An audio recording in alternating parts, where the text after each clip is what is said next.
And good morning, everyone, tuning in to Texas Sports Unfiltered for another edition of the Wagner Wire on January 12th, 2025, year of our Lord. It is myself, Wags, and my co-host partner in crime, Smash Simmons. What is up, Justin? How are you doing, sir? Man, can't believe it's 2025. Already busy. Yeah. Man. In just a few minutes, we'll be joined by the one and only Tom McKay. We're going to talk a little bit about the hockey season. We are in the mid-season form, basically, and the Caps are still sitting at the top of the Met. We'll break that down in just a little bit and also get his picks on where he thinks Lord Stanley will be living at for the rest of the year or the rest of next season. Also, Smash, we got to break down a little bit of the fallout. I'm not trying to make it, a pessimistic show. We're trying to be, bright and sunny here on this wonderful turn of the weather here in Austin, Texas. But dude, the Longhorns dropped a large opportunity. And we'll talk about how that happened and why that happened from the Orange Bowl, and then also get into a little bit of the NFL breakdown as well. But again, you can follow me on Twitter, not the fake Wags. You can follow my co-host Smash at the Smash Simmons. And if you are out and about, if you are mobile, getting some last errands done or maybe some honeydews, make sure you hit us up on that Coda text line, 512-222-9328.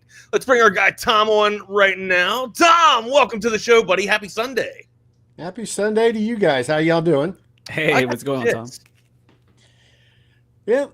Just having a great old time waiting for Wags to get going today. Yeah, well, I was going. I was just going out the wrong end. So no, we're going to talk about that. I said on the on the tease there on Twitter, I was going to be giving up a staple icon or a staple item that was in my life. I think without further ado, we can just go ahead and hit the nail on the head. It's Taco Bell. No longer will I be going. I swear to God, no longer. Not only did I ordered these, I was enticed. Okay, I was watching the Steelers Ravens game last night, and this awesome commercial from Taco Bell comes on. Usually they do kill it in marketing and advertising, not just with the Live Moss nacho fries when they're down in South Beach, that whole little parody there when they're trying to do like a mob takeover, but also the cravings boxes, man. They know how to get you. They know how to throw 3 items in one and be like, oh, this is a best value deal right here, man. So the $7 Lux box, it got me. They got the hook on me. So I went there, Tom, Justin, and as soon as I went through, I knew it was too good to be true. There was no line, you know what I mean, and everything. So sure, we'll be right out. I mean, probably like 3 minutes of the actual time it took for me to order and then have it be out the window, right? Get home, everything looks good. Go to taste it. The burrito is full. It is full. I mean, it is absolutely full. I'm just like, what the hell is going on here? I'm not getting skimped at all. Go to bite it. There's no effing beef. It's all refried bean. Get all the way through it. It was warm, but there is no beef at all. It's just and it's supposed to be a beef and bean burrito. So you ate it like begrudgingly? What's that? You ate it like begrudgingly? No, I mean, not begrudgingly. I wanted to see what the hell my $7 bought, or my $7 and some taxes. Yeah, begrudgingly. Got all the way through it, and then also you ate the whole thing. That's begrudgingly. They must have been out of beef because the cheesy gordita crunch didn't have any beef in there either. It had steak, which I didn't order steak. I said, it's supposed to be a beefy cheesy gordita crunch, man. Yeah, you're saying steak and beef like it's real meat. No, I know that's the thing. I know it's grade D. I know you feed it animal. Go there at all. It's probably you're probably not even supposed to be digesting it, right, or consuming it. So anyway, obviously you don't digest it. Remember this morning. Well, for sure, and that's what we're alluding to here. I mean, blowing blood all morning long. Like Justin thought I had the neurovirus. No, it's probably the damn Taco Bell that I had. Yeah, man, I was like, oh, you don't know? Wash those hands. We are swearing off Taco Bell for the rest of my life. Mark me to that. Gentlemen, mark me to that. I'm serious. All right, man. I'm from the Rio Grande Valley, so it's just like there's only one taco. Well, there's more now, but there was only like one Taco Bell that was like 20 minutes away, and there's a bunch of taquerias much closer that have much better food. So it's just like I've never been a big proponent of Taco Bell. I appreciate their marketing; it obviously works. It got you, but I'm like I don't have a Taco Bell craving. I'm not one of those people that's like, oh, I want Taco Bell. I'm like. I don't know. Like maybe it's, and you know what? Maybe it's the Mountain Dew, the Baja Blast Mountain Dew. Like I've been off sugar for probably since since New Year's. It's been my New Year's resolution. Now I've cheated. I mean, your skin looks great though. I've had sugar in milk. I had a bagel. And I've even broke down and had some ice cream with Katie the other night.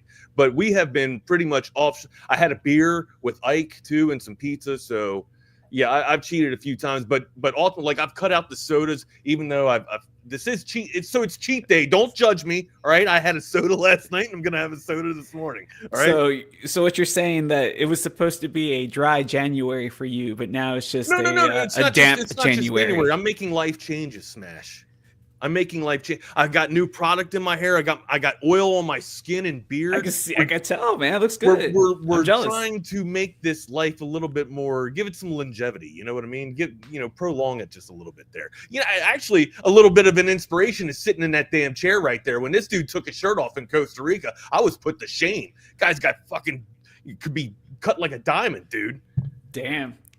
Is that the thing, Tom? It's like you're like Ned Flanders, like you're hiding like this massive chest underneath that shirt. It's not the chest. It's the chest. It's the shoulders. I mean, he's a little rock solid. I'm not hating. I just decided honestly when I hit 60, it was time to get back in shape. I think Wags could do it a couple years earlier than that, so that's good. No, that's awesome, man. I think it was a call, like a call to God around November where I had tightness in my heart. And I'm just like, oh my God, this isn't supposed to be real. And then I wasn't feeling it on the other side either. So Katie's just like, maybe you should go to the ER. I'm like, no, I'm good. We're going to chill. So I think maybe it was just the Taco Bell, huh? Contribution's good. So Noe with the $10 donation today. Thank you so much, sir. We appreciate that. Ike, we see you, good sir. We see you, a good, proud partner of Texas Sports Unfiltered. So what's up, gentlemen? What do you want to cut into first? You want to get into the ice first?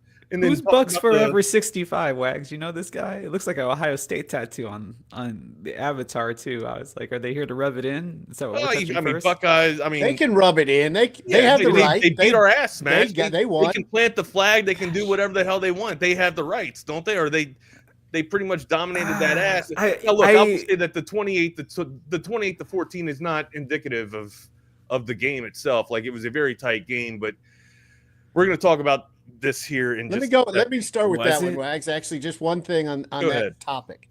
Not that game necessarily automatically, because that was tough for some people out there. But the just I was going to say spoken like the man that took the money line somewhere else. the way that fans spoken like a man that didn't bet with his emotion and heart. Yeah, for real. I'm just talking about the way the fans look at the games after the games and how it absolutely ruins some people's weeks, months, how some people's lives by it. And it really astounds me that if they would take a different attitude towards sports, because what it is, you're watching someone else do their job. First off, you're paying to watch somebody else do their job, which if you think about it, that's kind of ludicrous in the first place. Now, yes, I do it too all the time, but it's really funny that we look at that and go, oh my God. And then they let it determine how they're going to feel. But if you look at what it is, it's 60 minutes of playing time. So you're basically watching a half of a movie. And think about when you go to the movies, you hype it up a little bit, just like you do with sports before you get there. But when you watch a bad movie, by the time you get to your car on your way out of the theater, you just go, yeah, that sucked. And it was done and it's over. And you go to the grocery store and you buy your meat and you go home and you cook it. And it doesn't matter anymore. But these people with their sports, they'll let it just ruin their whole time forever afterwards. It's like, guys, it was just a movie. It was a bad movie, but it was a movie. And they look, fanatics for a reason, right? Fans, fanatics, like people live and die with their team, and I get that, man. Soccer culture, they're called ultras. I wouldn't talk to anybody the rest of the night. I wouldn't. I went on. I ghosted people. People were trying to, hey man, don't you want to talk about the game? Fuck you, dude. I don't want to talk about anything right now. Let me process shit. You know what I mean? And so we'll break it down. We'll talk some hockey talk, but we'll break this down real quick since we're on the topic. And there's only a couple of times I've ever felt like that in my sports life, man. Just like I didn't understand, and right, like Ohio State was the better team that on Saturday or on Friday, but a let's better be real, team like, that didn't play in a the Longhorns championship game. squandered an opportunity, right? Like they had a chance to be on the goal line and push it in and get 6. Now, my question to that is that entire sequence, like, I didn't understand why you're trying to run a pitch into their speed, especially when they're absolutely tenacious off the edge, and then also, like, you've already brought Arch Manning in on a 4th and goal or a 4th and 1 conversion, right? On a 4th and short conversion. I don't understand why you can't bring him in for a scenario if you've already done it before. It's a goal line situation. Put the dude in. Not only is he 6'4", he's got 240 pounds, and he's got ball security, right? He lunges forward. It's an easy win right there. It's an easy score. I don't understand the play call selection. And then you, like I just mentioned, you put a defensive tackle in, right, in your backfield to try and make a block, misses his block or gets a piece of it, but still doesn't hit where it's supposed to go, and they don't get the point of attack there. And then the next play, it's squandered by Williams blowing his block, and then and granted, like, an All-American, Sawyer is the one that made the play, understandably so, right? So it's just an alpha on an alpha making a move, and they're alpha one. But it's like what I talked about, man. It's one of the things that could come back to haunt us. Slow developing plays or holding on to the ball too long, and then allowing this edge of Ohio State to get after it is going to result in a tumultuous play, and it ended up being the nail in the coffin. All right. How about we just look at the absolute basics of all of this that we've talked about for years and years and years. Even just you and I have talked about it. What wins every single sport? Trench warfare.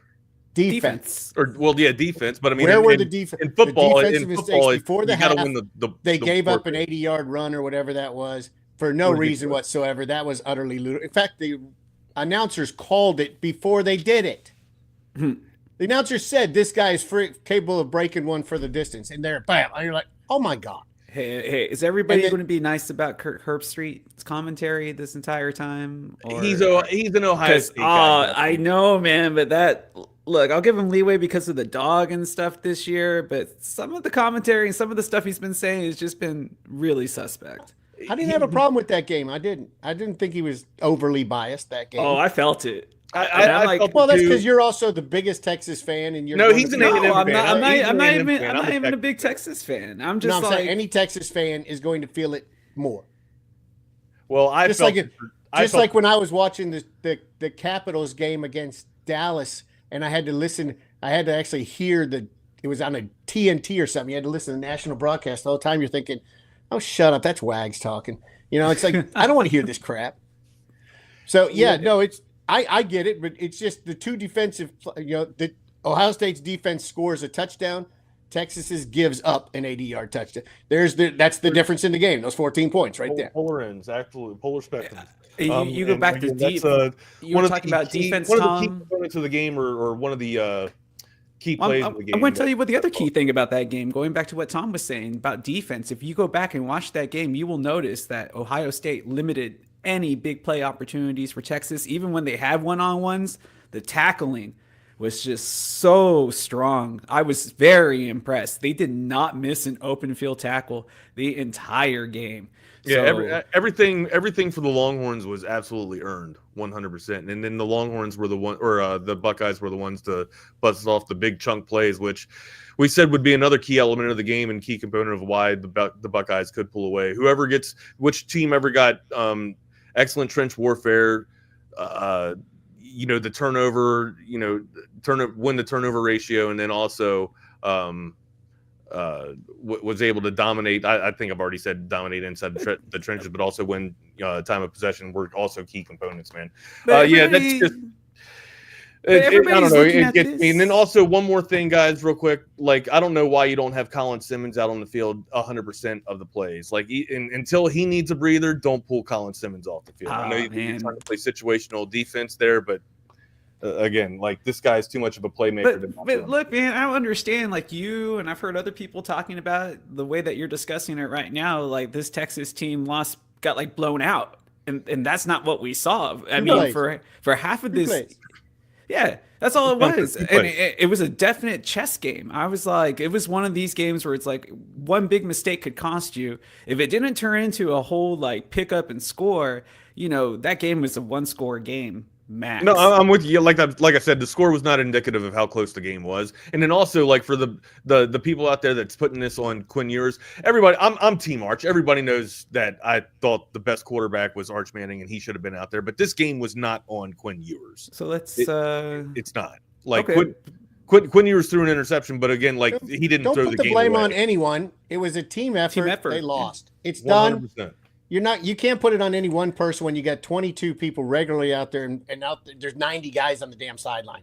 You can't give it to any one person or take it away from one person. Period. So look at it like this, guys. It was a really, really, really good movie, but they killed the damn hot chick too early. That's it. That's what that movie was. Friday the 13th, that's a good little breakdown there, amigo. I appreciate that. Let me ask you this then, fellas. Did Sark get out coached? Yeah. In this game? Yeah. Like the entire coaching staff, or at least on that sequence, he got out coached. So just the sequence, or maybe he wasn't even out coached. Maybe it was the fact that he ran himself in the corner and panicked, or honestly just didn't think of the obvious. Which even my friends that are WVU friends are being like, I can't believe Arch is not in the game right now. And I said, yeah, mind-boggling. I mean. Threads of just like Wags. Where's Arch? Where's Arch? So theoretically speaking, if Arch is put in at this moment, he comes in, fumbles this football. Theoretically speaking, nobody's upset. It's just because that's what everybody wanted to see. Well, just asking because it is a big moment. I mean, and don't get me wrong, I'm sure Arch is ready for it, but we're talking about playoffs at the one. I mean, I don't know what the percentage chance of him fumbling the ball on a QB. Your question is, will people be upset? People will be upset that they lost the game. They won't be upset with that play call necessarily, but there's going to be 40. You got 100% of people. 60% of the people are going to go, thank God they put in Arch. The other 40% are going to say, but if they wouldn't put him in, he wouldn't have fumbled. They would have won the game. Correct. Yeah, exactly. That's what I'm thinking. Yeah, hindsight's 20/20 regardless, right? So. No, I'm with you. Ultimately, get out of my head, man. You're taking like all my takes this morning. Like you're like right on the same wavelength that I am. I'm thinking the same exact stuff. I just keep thinking people overanalyze this so much after the fact, which I mean, it's kind of like, great. You're driving down the highway, some jagoff comes over and runs into you on the side. Well, yeah. Could you have seen him? Sure, after the fact, but guess what? You didn't when it happened. Exactly, it already happened. Take the pictures. All right, fellas, let's do a little bit of a shift here. Let's get into the ice talk. My guy Tom McKay. He just wants to talk about Washington Capitals. That's it. What's that? Just like the national media, man. Ovechkin this, Ovechkin empty netter, Ovechkin 18 points closer, Ovechkin the legend. About the entire league, but here's the thing: the entire Ovechkin. It's just a coincidence that the NHL has got the best team of the Washington Capitals right now. That's just coincidence, or at least the East. You see him wearing the hoodie too. At all. Somehow they've got a goalie who's managing to be a top 5 goalie in the league, which he shouldn't have been a top 30. I would say, and you're talking about Logan Thompson there, but I would say that Thompson and Lindgren are the best tandem right now in the NHL. I mean, you got one that's a top 5, like you said, and then also one that's right outside the I think he might even be top. Hold on, let me pull it up. He is not top 10. He's top 20, I think. Lindgren, top 20. Sorry, 20, right outside. Thompson's number 5. I know Thompson's 5, and then Lindgren is 21. So I think you got the best tandem. So here's what'll end up happening in this scenario for me to win. Thompson will end up with a lower body injury, meaning he pulls his groin in the next 10 games. I hate to laugh because I was going to say I didn't wish that. That's how I can win my choices of this whole thing, because Washington is the only team that I have picked wrong at this point. Oh, they're breaking the system. Tom, didn't everybody? No one saw this. No. Oh yeah. Nobody. Well, first off, nobody saw Thompson. Right. Like he's playing out of his mind right now. And then the guy who's supposed to be the best goalie in the league is like number 35 right now. Yeah. It's fucking crazy, dude. So when does Thompson come back down to earth here? I don't think he has to. There's a lot of times goalies have a season. I mean, and then they'll do it like 1 out of every 6 or 7 seasons too. Look at Darcy Kemper, a nobody forever. Now he's all of a sudden he's on the Kings and he's having one of the greatest of his career. Finally, what they paid him for, it must be a contract year because it seems the only year he does good is contract years. Didn't he have a decent season when he was with Colorado? I mean, if you have to ask, I mean, then probably wasn't that good. No, Kemper had a good season with Minnesota. All right. Minnesota, thank you. I'm trying to think. So how is the top goalie in the league right now with Winnipeg? He's been one of the he's number legit. 2 going into the season. He's legit. He's legit. Problem is Winnipeg has no what the Winnipeg problem is they have no support defense. Okay. Normally. This year right now they've got some support defense working. So it's still they're not that far ahead of anybody on the top 3. Every division seems to be the top 3 and then everybody else. So the wild cards are really what almost everybody's playing for at this point. And once Bob comes back, Florida's going to be. I think Florida will be the dominant team in the East again. I think Toronto will stay where they are. You do? I had them making it to the final against New York Rangers. Remember? Yeah, I thought you had them winning it. No, I had the Rangers winning it on that side, but there also Shesterkin. It wasn't supposed to be having so much. I think he honestly has I think he does have a hip problem or something because he's not moving like he normally does. Right, and I was thinking maybe his peripherals were off or something like that. But you might be right; he might be having a little bit of an injury bug. But he's doing much better now. They rested him for as long as they could with putting in Quick, but they're climbing back up. They're only like 3 points out. Yeah, and that's what I was going to say. Like Jonathan Quick, looked like he had a resurgence here, or maybe a revigoration of health there, or found the fountain of youth, or maybe it's just the pair that's in front of him because he looked like he was playing pretty damn well for the Rangers. He's doing okay. The Rangers are struggling more than I'd like them to be. Everybody else seems to be kind of right where they're supposed to be right now. We're right at the halfway point of the season, so it's a good time to look at the season and go, okay, how's it falling out? I had Vancouver being one of the teams out of the wild card, and they're barely squeaking in there right now. So they'll fall though, because I had St. Louis in their spot, and they're 2 points behind them or something.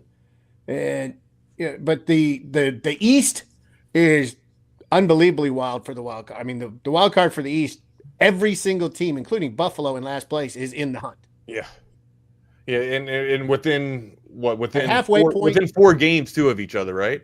Yeah, within 4 games. Normally, at the halfway point of the season, at least 7 to 10 teams are out. They're done. So this year, you don't even know what they're going to do at the trade deadline. All right, we'll say this: mid-season adjustments to your predictions, or do you think most of your predictions still stand? The only prediction I would put in there now, different, would be I'd go ahead and I'd put Washington. I had them the last team in our thing, or did I have them the first team out? You had first team out. I would put them in because they're just so far up there that I don't think they're going to fall out of the wild card. But I don't think they'll hold the top spot, though. Well, I don't think so either. I think Carolina will probably win that division. Yeah, I agree with that. But it's just, that doesn't matter at all as long as you get in. They're going to get in my opinion. So yes, that's a huge change because that's a fortune of a team. Just dominating right now with plus 43 differential there. Now I know that sometimes that doesn't really contribute to hockey stats there for a lot of people, but there's almost a 10-point differential there between them and the Tampa Bay Lightning. And what's funny is you said that right there. That's one of the stats that I utilize. And it's funny that you said most people don't, which they don't. Right. If you look at that, just pull up a standing sheet and look at who's in the playoffs and who's out. Pluses are in the playoffs, negatives are out. There's only like 3 teams with negative that are in the playoffs. Yeah, and a lot of people don't pay attention to plus minus either, which I think is a huge stat. It's the number 1 defensive stat there is. I no idea why people don't pay attention. Now, I can guarantee you that general managers pay the hell of a lot of attention. 100%. Which is why they just gave Lindell the big bonus and 2-year extension because he's the best plus minus guy anywhere, basically. No, I'm with you there, man. Okay, any my predictions here? Well, one, I'm shocked as shit. I don't think Washington will end up hoisting the cup anyways, but I do think they'll make a run into the playoffs there. I do think Florida is the team that's going to make it from the East, as a matter of fact. Once Bobrovsky's going to find his way again, and they'll be able to skate their way back on. Reinhardt's, fantastic. So Florida's just too much of a tough team, man. Maybe Carolina gives them a little bit of run for their money, but I think it's Florida's team. If you went back, and I know this is just looking at stats, which, oh, by the way, that's all I do. It's a numbers. But if you went back and looked through history, how many teams made the Stanley Cup final 3 years in a row? I couldn't tell you that. Maybe Tampa Bay? The Red Wings? Like in the 90s? I think there's 3 total. Ever. Tampa Bay, Colorado, maybe. And I don't see Washington. I don't see Florida doing it this year. This would be their third. The New York Islanders. Of course. Did the Islanders do it? Well, I don't think so. I think the Rangers did it when they had Messier and Gretzky. I'm not positive. But I'm just saying, that's such a rare thing. You can't even think one off the top of your head immediately. Ovechkin, real quick, one more stat. I got to throw that out here. Ovechkin does continue his 20-goal streak. So it's been like 20 seasons of this? Had to put that in there. But I don't know. It might take him next season to catch the record at this. I don't know. We still got another half a season left, so he might be playoff stats count in an NHL season? No, okay. No, it's regular season stats. Otherwise, Gretzky would have a billion. Total goals do count. Total goals do count. I'm wrong. Let me ask you one thing before you guys move on, really quick, because I'm interested in this. Ratings were really down for this game, but it was so hyped up when they first created it. The Winter Classic. How do you still feel about this? Is it now just a gimmick? Is it still something that you hold special? Well, everybody was saying that they missed it. One of these games that they look forward to, like the marketing was bad this year, but it's almost been a decade of the Winter Classic. Has it kind of lost its luster at this juncture? No, I don't think so. They just had 105,000 fans in 14-degree blizzard show up at the stadium. I don't think it's lost its. It might not have been great for TV, but it's great for the fans. Perfect. What I was getting ready to allude to, man. There's no other fan base that is as loyal, in my opinion, than hockey fans. They will do what Tom just said, stand in 14-degree weather just to watch their teams play, which is, tell me, I don't know. That's cute, but we can call them the Buffalo Bills fans. The Bills Mafia will do that. Fans that would do that, like Packers, Green Bay Packers fans. I think the problem with the TV ratings is the fact that they don't do one Winter Classic anymore. Like this year, there's 3 or 4 outdoor games. Yeah, see, and that's where I was getting. And just stop it. It used to be New Year's Eve, Winter Classic. You could sit out in a heated pool and watch the game with the steam coming up and feel like you were actually somewhere cold, even though it wasn't, and because you're in Texas. But there was always that cool feature. Now it's, let's just throw one here in January, we'll throw one here in February. It doesn't matter. Thank you, Tom. Yes, because I couldn't even tell you when it was on this year. Like, I almost missed it because I was just like, oh, they moved it this year. And now they have multiple ones. I'm like, sometimes you go back to the pond for the fish and it was big and now you just have small ones because they keep on going more often. I'm not sure, maybe less of them, but they're not going to want to do less because there's already money involved in all this. Oh, real quick, gents.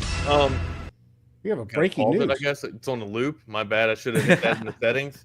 But this broke this morning. Not really much breaking news. Just wanted to put this a little bit out there. Mike Vrabel, the new head coach for the New England Patriots. Your thoughts on that? We'll get it from Smash first and then from Tom real quick. Oh, good that he's employed, but I really don't see that team changing until they find a quarterback. Other than that, he's going to have the same issues that Coach May had this year. You don't think May is their quarterback? Oh, I'm not saying that he isn't. I'm just saying that he's kind of got that Blake Bortles thing going on for me. So I'm not sure if he's the answer. Okay, Tom, your thoughts? I'm sorry, I was reading the text. I really don't know what the question was. Mike Vrabel is the new head coach of the New England Patriots. They just keep trying to do whatever they can. No, it makes no difference to anything. Okay, my thoughts They're going to suck until they find some way to get something. May is a quarterback. Shut up.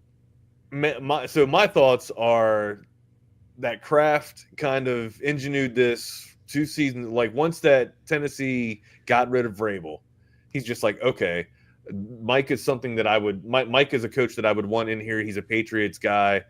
We'll go with another Patriots guy real quick. That was Jarrett Mayo. But what did they do, Smash? They fulfilled the Rooney rule. Yeah. They fulfilled the Rooney requirement by having Mayo come in there in a tumultuous season. And Robert Kraft even saying, I put Mayo in a poor situation, in a terrible situation to where he could fail, taking one on the chin for Mayo so that he can save face, but ultimately meets his Rooney rule requirement, and now he can go out and get anybody that he wants to. Here comes Mike Vrabel, just a phone call away. Hey, thank you for sitting out for a season, Mike, and not taking any other contracts. Come on in, Patriot guy. Lead us back to the promised land like Bill once did. That's what I think happened, gents. Okay. I mean, is it okay to mention that maybe to admit that Robert Kraft may be in Jerry Jones territory now?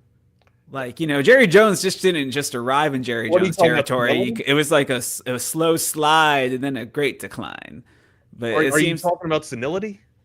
I'm talking about that maybe he just has too much ego about how this team is going to be ran now because, Bill Belichick isn't there anymore to butt heads with him. So in this case, it's kind of like, oh, this is where we start to see that slow decline of just bad ownership, a.k.a. Al Davis with the Raiders at the end of his lifespan. Potentially.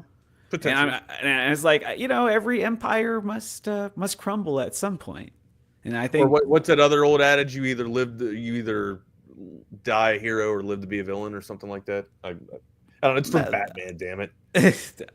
I guess it depends on which Batman, depends what makes it which old. Right. Real quick, we would be remiss if you see the man, we would be kind of stupid if we didn't talk about his company here. One of our biggest partners and sponsors here for Texas Sports Unfiltered. He shakes his head. He doesn't want to be talked about, but bullshit, Tom. It's audiovisual consultations. It's every damn studio we have is an AV consultation studio. It's all set up by the best, the brightest, and AV Consultations has been doing it for the past 35 years. Leading the standard in audiovisual automation. That is what they do for you. If you don't have an idea of what you want, I got the 2 TV setup. Rodney has the trifecta effect. And then BK has the 4 TVs that you can put that together and make a video wall yourself if you wanted to do that. Or audio. My goodness, if you need some audio, go ahead and get that Sonos surround sound system. Or, hey, the weather is turning. It's getting a little bit colder and bearable outside now. You can sit on your back porch and have a chimney out there. But what are you missing? TV. You got to put an all-weather TV out there on your lanai patio. You do that by calling Audio-Visual Consultations. No job's too big, no job's too small. 35 years setting the standard in this bad boy. Give them a call. 512-255-8678. That's avconsultations.com. Or, hey, just chat at Tom right now and ask him where his socials are. Maybe you can hit him up that way as well. You guys can get all those TVs set up right before the final, right, for the college football playoff. They can do so they outfitted 3 pluckers within a month just to get during the holidays, during the damn holidays too. So their crews are working all the time, man. And not only do they do it in Texas, they also do it outside of our Fairburg, where I think. When is the final? What's that? Saturday? College football. Saturday, final? Yeah. Or is it next Monday? No. It's Saturday. I'm pretty sure.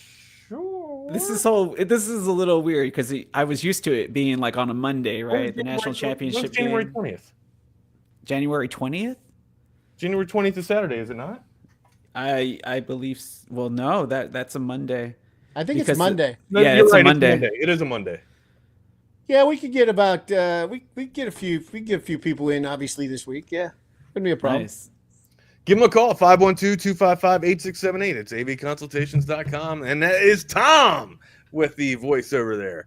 All right, gents, into some playoff talk. We'll talk about the games yesterday, go over that just a little bit, and then we'll talk about the 3 that are going to be the 3 that are previewed today, and then the 4 that's going to be the prime time there with Minnesota. Hey, Wags, real quick, LA. shout out to our listeners over there on the comment section. It looks like the like Ike and everybody kind of worked out that whole college football thing while we were talking. So I'm glad to see that there was no animosity between the Buckeye fans and the Longhorn fans that we have on here. And I agree with Double D. Mayo was the Charlie Strong of the Patriots. I thought that was a great take. Good take there. And what did we have some animosity in the? We didn't have any animosity. You know what? No, that's why I was surprised. I don't know what violence looks like.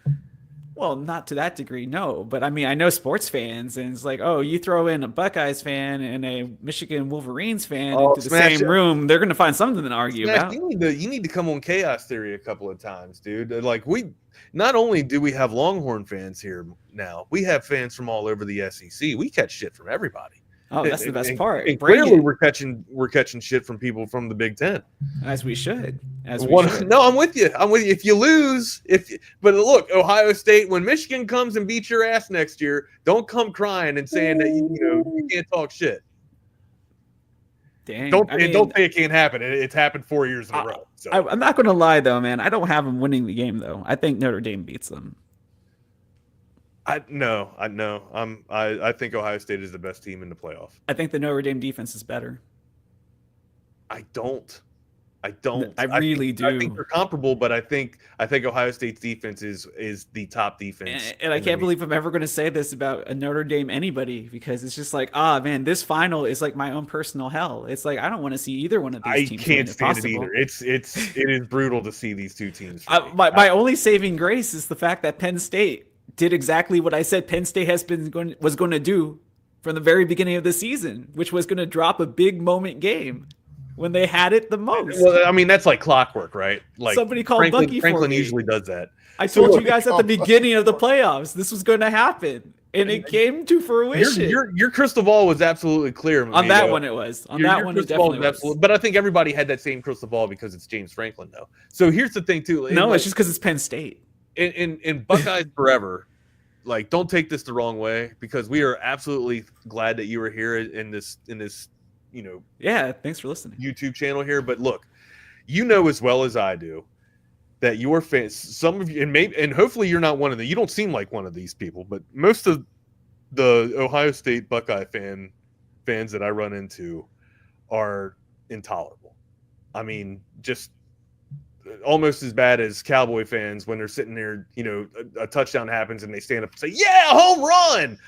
Some of you guys are absolutely ignorant about your team and absolutely intolerable and don't know how to have a conversation about ball, or a realistic conversation about ball, or maybe you just, and I'm not trying to throw backhanded slaps and compliments, but maybe you just have a tough time admitting that Michigan has been superior the past couple of years. Which I get it. It's tough.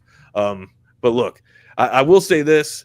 The Ohio State people that I had to deal with this past game have been absolutely a breath of fresh air, considering recent and previous experiences.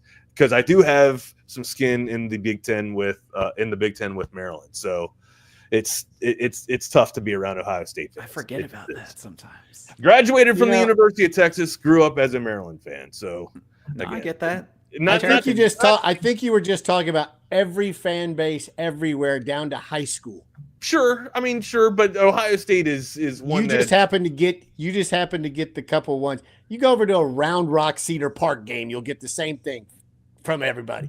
No, dude, everywhere. You know what? One of the best signs I ever saw was at a high school game, and it came from Vista Ridge. It came from Vista Ridge, and they were playing Vandergrift. And the sign said, "You got daddy's money." You know what I mean? It was and I just started cracking. I was like, "Shut! All you got daddy's money right here, man! You stupid sons of bitches." The best sign ever at a football game. Best sign ever at a football game was way, way, way long time ago when I was in high school, and was at an all guys high school. Where'd you go? Jesuit in Dallas, and we were playing Bishop Lynch. Mm-hmm. And their sign said, "We have girls." One. That's W right there. Case closed. You have nothing you can say back to that. No, you really don't. You absolutely don't. All right. So yesterday we had a kind of a shock, right? Especially when Rex Ryan is sitting here saying that the Chargers have a bye week for the playoffs, right? They got a first round bye basically because they're playing the Texans. Well, the Texans came out and punched the Chargers in the mouth. 32-12 was the final outcome there. Your all's thoughts on that game? I don't know how that was supposed to be a shock, especially when the Chargers were on the road and they wore their worst possible uniform combinations. Both teams, not a very good statutorial game. According to Rex Ryan, this was a shock.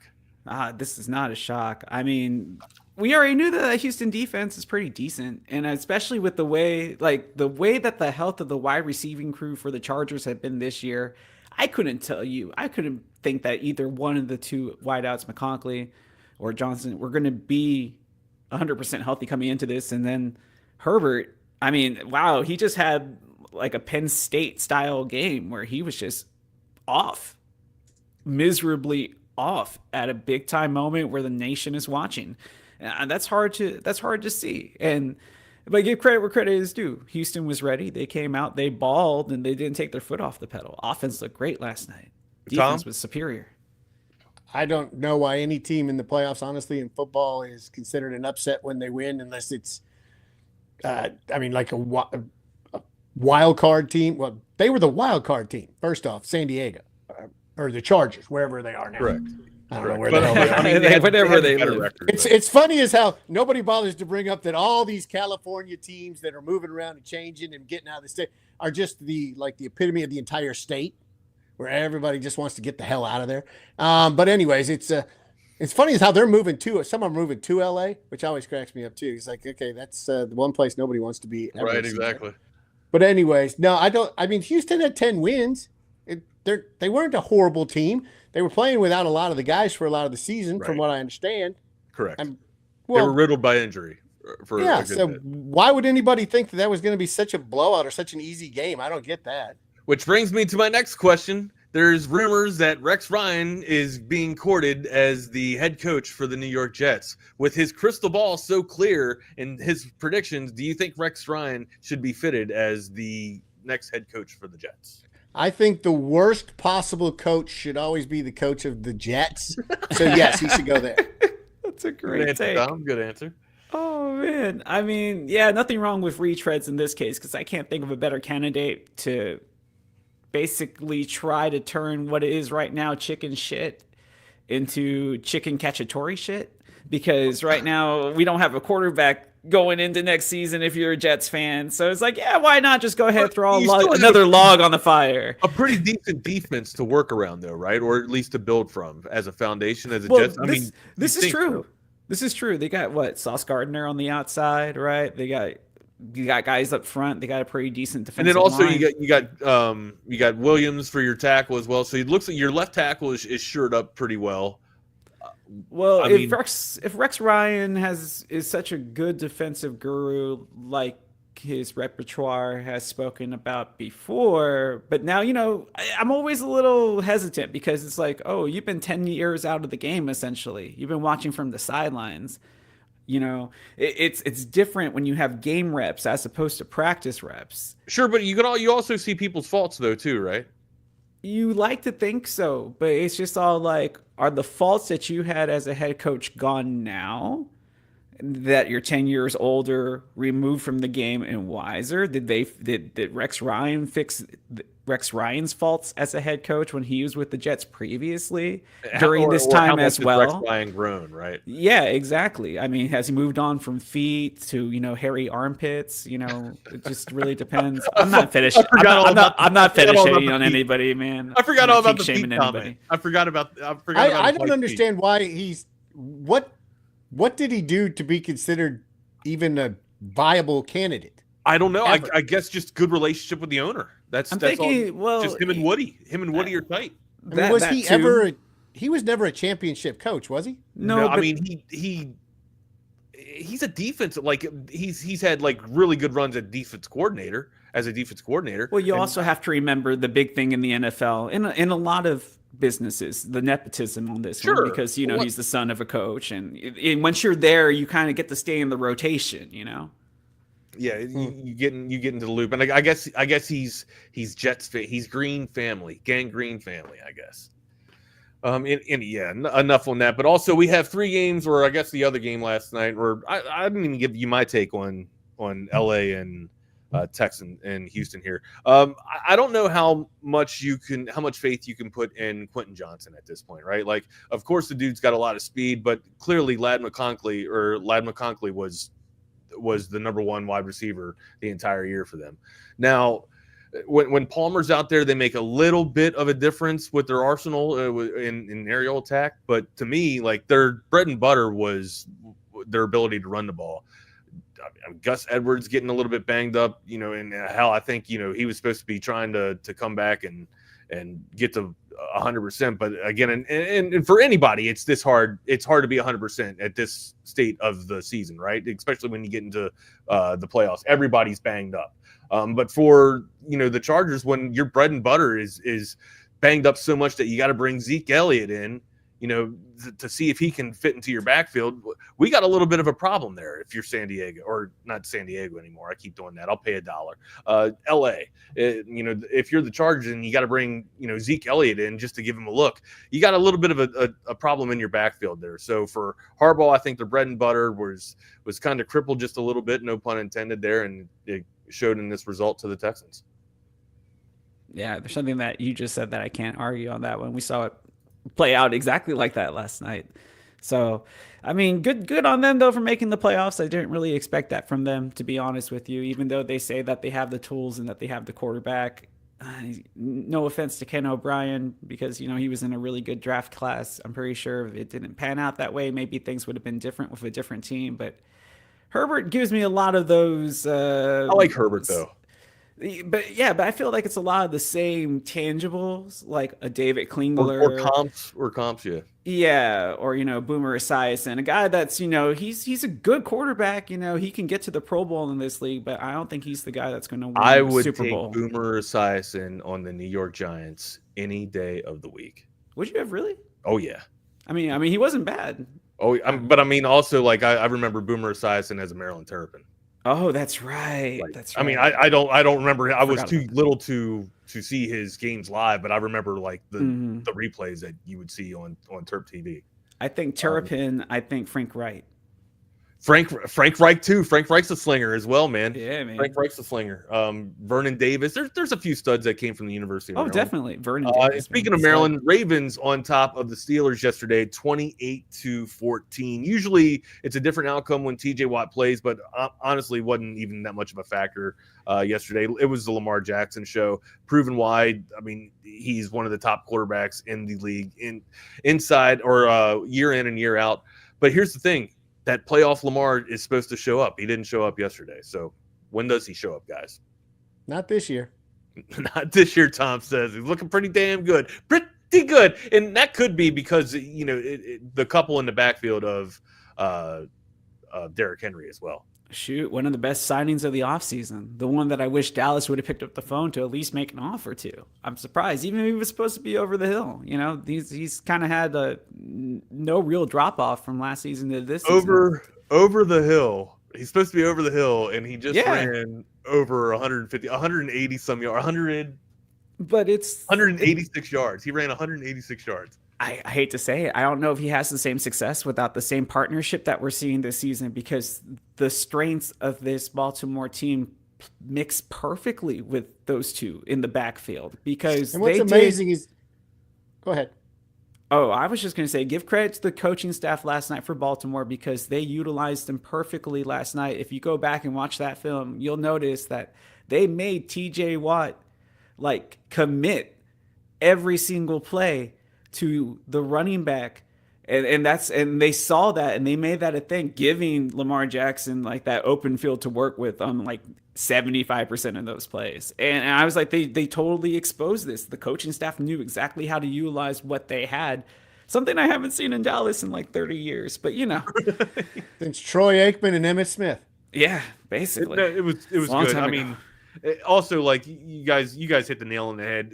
The speed of Lamar Jackson is such a threat to that edge, right? And then when you put a guy like Derrick Henry in the backfield, you have to keep your edge. You can't have TJ Watt coming down and trying to help with support, on the interior of the line, because you have that. You got to keep the edge. The dude's got too much speed as it is, not to mention, you put a little bit of a ball fake there with Derrick Henry and it sucks all the defense in, and now he's just going to get to the edge in a couple rounds. So I guess they took a little bit of the perimeter and more in play there, and then allowed Derrick Henry to just eat last night, man. And he did. He absolutely had a feast. 186 yards, like I just talked about, and really leading the way for this Ravens team with the victory, 28-14. Also, 2 scores there from Derrick Henry.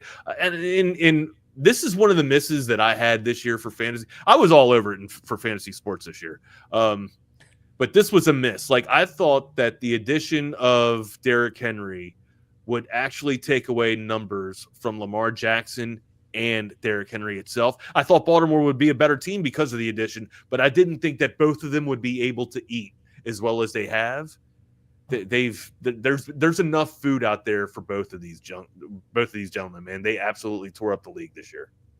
Yeah, I mean, really well utilized, something that we haven't seen, probably won't see again for a while. But man, take it in while you still can. It's pretty special, and this will give them a chance, because this is playoff football. You need to be able to run the football, and they are the best equipped to do so. They just had they started hot yesterday, man, and that's what Baltimore needs, right? Like, Baltimore can't sputter with the offense that they had. They can't sputter. I don't know if they're a come from behind team, and also, Flowers is banged up too, man. So, like, getting big. I don't see him coming back, man.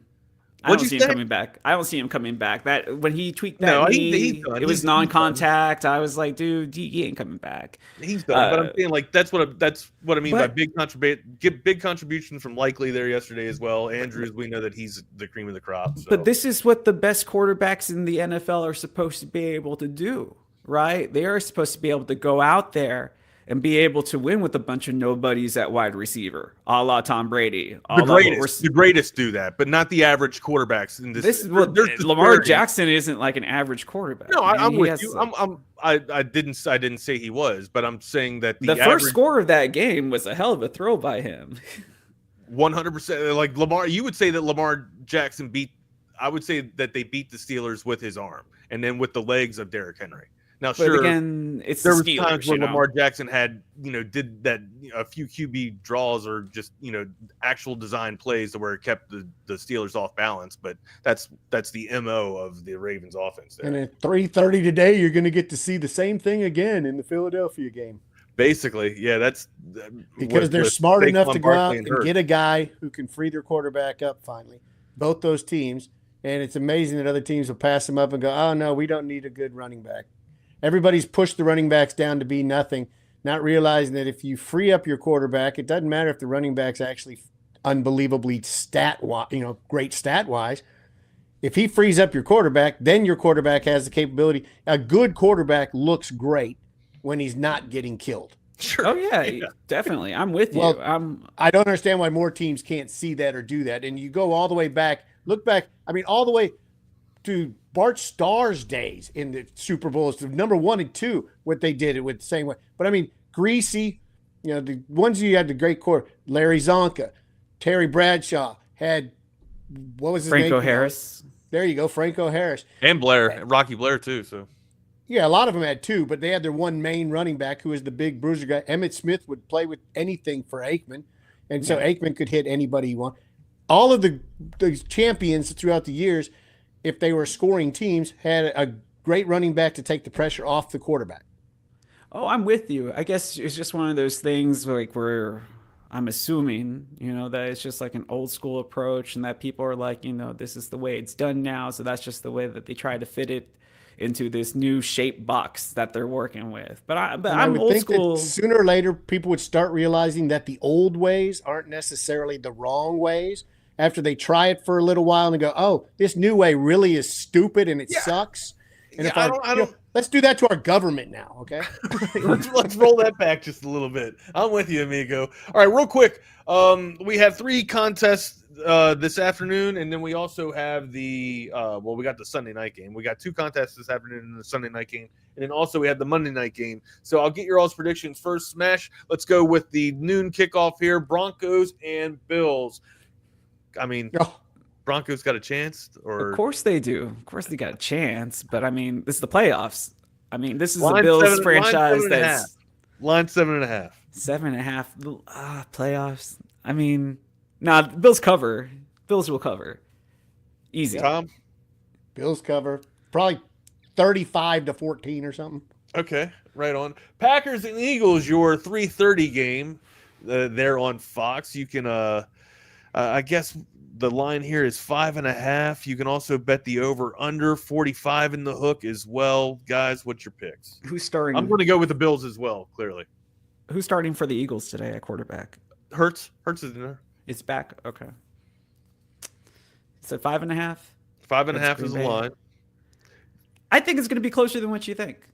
I don't think they cover.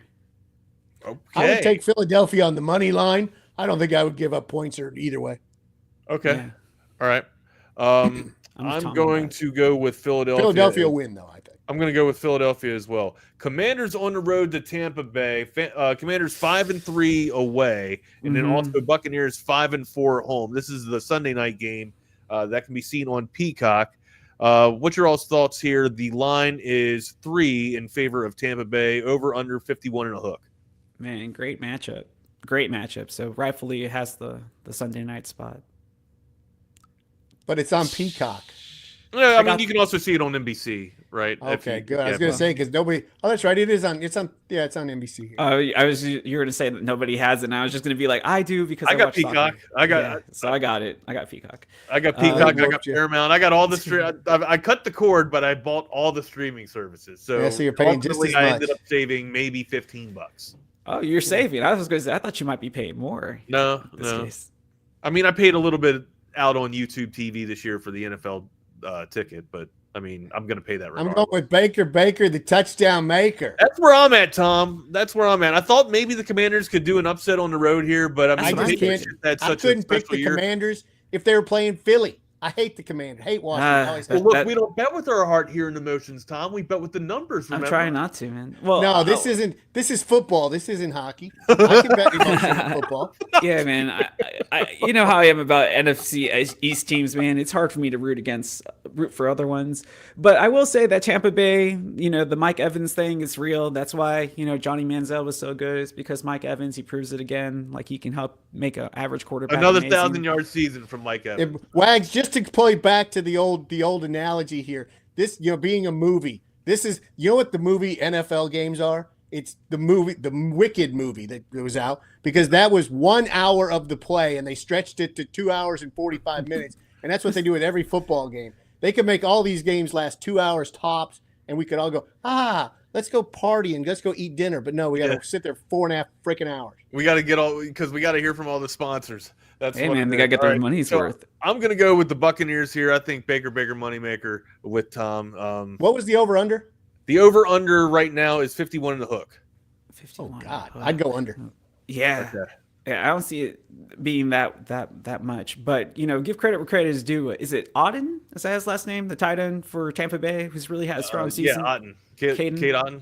Yeah, I mean, like that's superstar in the making right there at the tight end position, man. He was very consistent. Monday Night Football, Vikings and Rams. I'll get your all's opinions now because I won't see you guys tomorrow. Okay. Such a blowout. For which team? For Vikings? Yeah, no, Minnesota's going to win that game by 20. 2.5 is the favorite. Oh. Minnesota will win that game by 20. Okay, so you do say Vikings. Okay. I don't know if they'll win by 20, but I do think they'll win by 10. At least 2 scores. It's going to be a disaster. And they couldn't even get it at their home stadium now. There you go. How do you like that? The Rams did have to move it to Arizona because of the LA fires. That's right. But still, thank you guys so much for your time. I appreciate you guys joining me for a Sunday conversation. Getting to talk shit to each other there, and then having the Buckeyes, come in here and plant their flag, so to speak, their digital flag. He didn't gloat. No, they're not nice about it. That's Forever 65 was a complete. Welcome everybody. We welcome everybody. He was all right. He was fantastic. He was fantastic. And so was everybody else that tuned into the show. Make sure you guys hit up audiovisual consultations for all your all's needs. Look, the national championship is coming up. Hockey is in midseason form. We've already talked about that. And look, Texas baseball is getting ready to start. So you you can't miss any of that, and you got to have the best optimal viewing. And then also, if you're outside and you can't see it, you got to hear it. So give Tom a call, 512-255-8678. That's avconsultations.com. Gentlemen, again, thank you so much for your conversations. And until next week, you guys know the drill, man. Enjoy the ride. We'll see you all. Have a good one. There you go. See you, boys. Thank you. Thanks, y'all. Good seeing you, Tom.